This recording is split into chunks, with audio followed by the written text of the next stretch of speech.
Hello friends, welcome to Bhairava views 786. இன்னைக்கு நம்ம பார்க்க போகிறது ஸ்ரீ ஆதிசங்கரர் அருளிய சுப்பிரமணிய புஜங்கத்தை பற்றின விஷயத்தை பார்க்க போகிறோம்.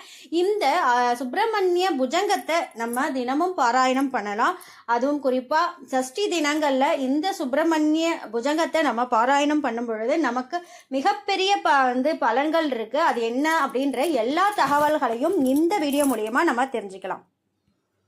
அலைவாய் அப்படின்னு சொல்லிட்டு அழைக்கப்படக்கூடிய இந்த திருச்செந்தூர் செந்தில் ஆண்டவரை மனமுருகி வேண்டி அங்க வழங்கப்படக்கூடிய பன்னீர் இலை விபூதியை சாப்பிட்டதும் அந்த ஆதிசங்கரர் அவர்களுடைய வயிற்று வலி நீங்கியதாக இருக்கு. அதனால தான் அவர் மனம் மகிழ்ச்சி அடைந்து இந்த ஆதிசங்கரர் செந்தில் ஆண்டவரை துதித்து இந்த 32 ஸ்லோகங்களை இயற்றிருக்காரு. அதுவே சுப்பிரமணிய புஜங்கம் அப்படின்னு சொல்லிட்டு சொல்றோம்.